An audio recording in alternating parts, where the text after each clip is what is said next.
Segunda de Timoteo 3:16. Segunda de Timoteo 3:16. Toda la escritura es inspirada por Dios y útil para enseñar, para redarguir, para corregir, para instruir en justicia. Toda la escritura es inspirada por Dios y es útil para enseñar, es útil para redarguir y es útil para corregir, para instruir en justicia. Según el interlineal griego-español de Francisco La Cueva, traduce esta palabra redarguir como reproche. Según el interlineal aparece la palabra reproche en vez de redarguir. La primera palabra en este versículo es la palabra toda.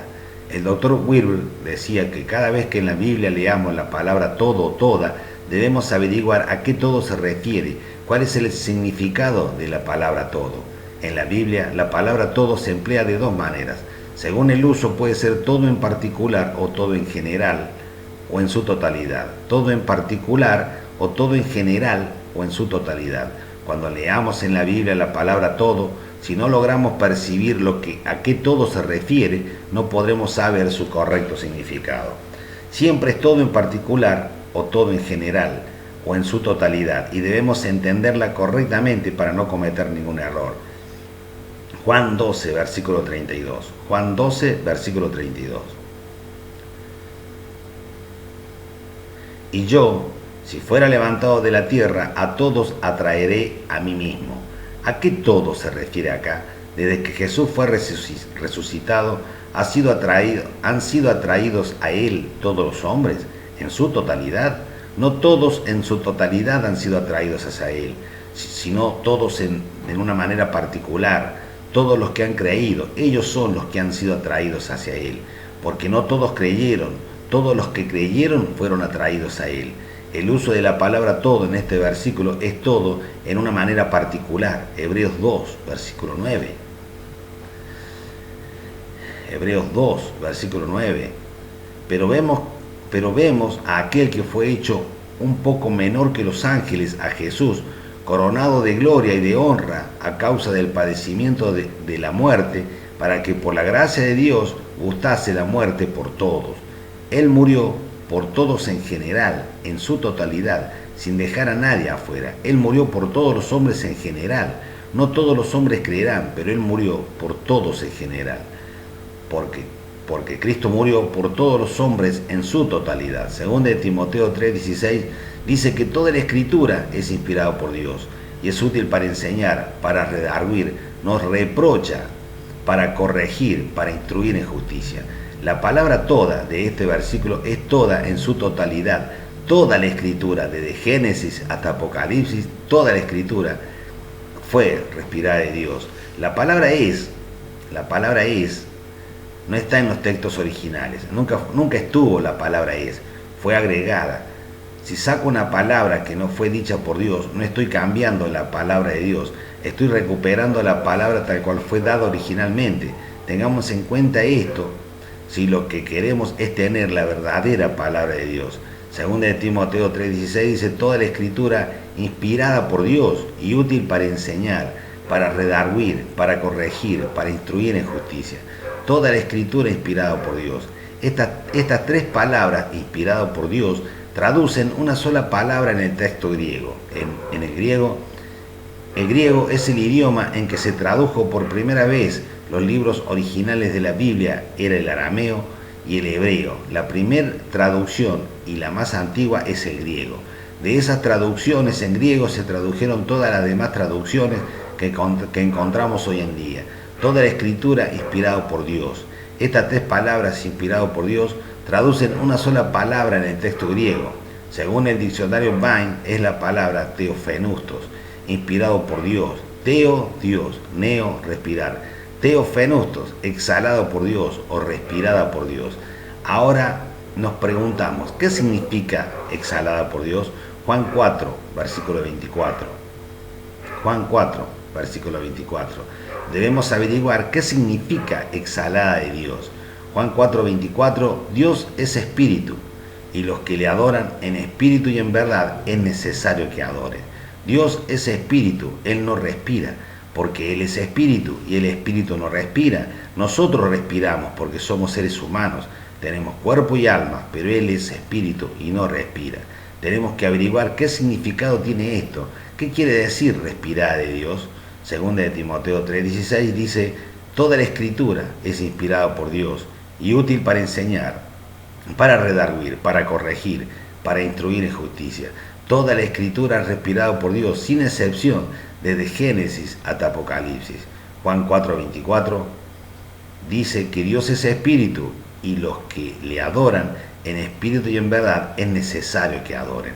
Un espíritu no respira, no tiene parecer ni hermosura, no se puede tocar, no se puede ver, no está en el mundo de los 5 sentidos. Por lo tanto, Dios no respira, nosotros sí respiramos, nosotros necesitamos respirar.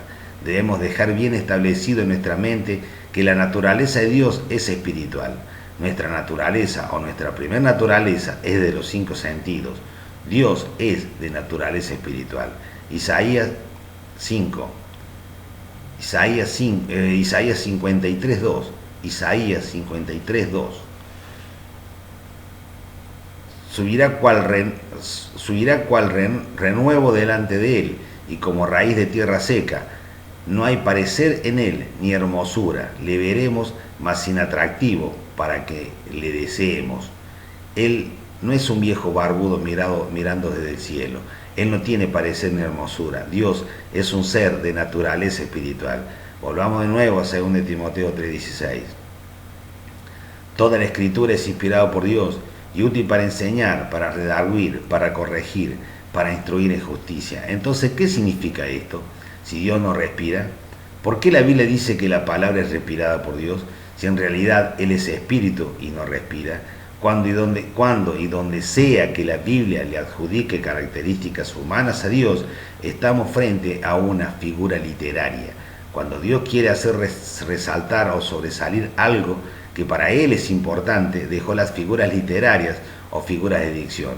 Las figuras literarias, también conocidas como figuras retóricas, son formas no convencionales de emplear las palabras para dotarlas de expresividad, vivacidad o belleza, con el objeto de sorprender, emocionar, sugerir o persuadir.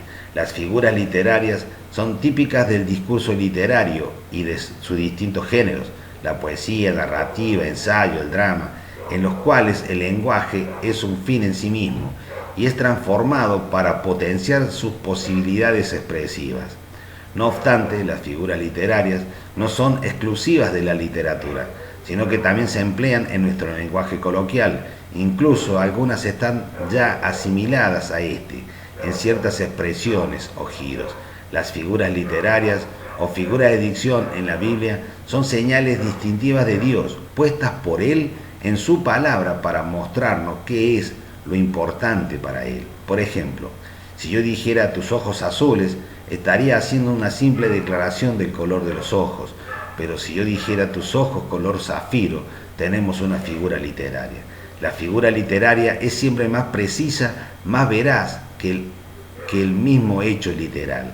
Cuando decimos tus ojos azules, mentalmente tenemos una imagen simple de unos ojos azules, pero apenas decimos tus ojos color zafiro, esto nos supone una imagen de unos ojos que se destacan del rostro de la persona.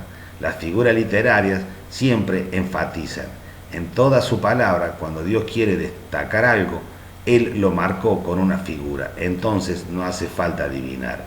Hay más de 212 figuras en la Biblia y hay más de 40 variaciones bajo una figura. Según el diccionario de figuras de dicción Bullinger La Cueva, encontramos esta figura literaria: antropopatía. Esta figura, del griego antropos, hombre, patos, afecto o sentimiento, consiste en atribuir a Dios acciones o pasiones o cualidades humanas. Los hebreos llamaban a esta figura Derek Benei Adam, camino de los hijos del hombre. Los griegos tenían también otro nombre, además de antropopatía: sincatalabasis, junto con cata abajo bainein. De ahí el vocablo latino condescencio. Cada vez que a Dios se le atribuya características humanas, estamos frente a esta figura literaria, antropopatía o condescencio. Estas son las marcas de Dios. Y en 2 Timoteo 3:16, el énfasis no está en toda la escritura, sino que el énfasis está en respirada de Dios. Estas figuras estuvieron escondidas o perdidas durante muchos años, hasta que E.W. Bullinger, él las estudió y muchas se pueden conocer hoy en día. Cuando leemos que estamos esculpidos en las manos de Dios, Dios no tiene mano, enfatiza el cuidado y aprecio que tiene por nosotros. Cada vez que se lea que la Biblia le da una característica humana a Dios, estaremos frente a esta figura antropopatía o condescencio.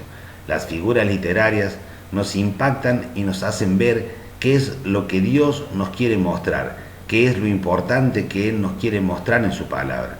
No tenemos que adivinar nosotros qué es lo importante en la palabra de Dios. Dios ya dejó sus señales mediante las figuras literarias para saber lo que es importante en su palabra. Cada vez que Dios quiere destacar algo, nos dejó una figura literaria. Por eso en 2 de Timoteo 3:16, el énfasis está en exhalada por Dios, soplada por Dios. Toda la escritura respirada por Dios y además es útil. Algo útil es algo que da provecho. Toda la escritura es exhalada por Dios y es útil para enseñar, redarguir, corregir, instruir en justicia. Enseñar doctrina correcta, creencia correcta, aplicación correcta. Redarguir nos reprocha cuando nos alejamos de la doctrina correcta, donde no estamos creyendo correctamente y no estamos aplicando correctamente, o no tenemos toda la información necesaria o no tenemos la información adecuada. Corregir, volver a la doctrina correcta, volver a creer correctamente, volver a la aplicación correcta de las verdades bíblicas. La Biblia, que es la palabra de Dios, siempre hará eso. Deberíamos permitir que la palabra de Dios hable por sí misma, sin que nosotros mismos saquemos nuestras propias conclusiones, para llegar al conocimiento de lo que Dios quiere que sepamos.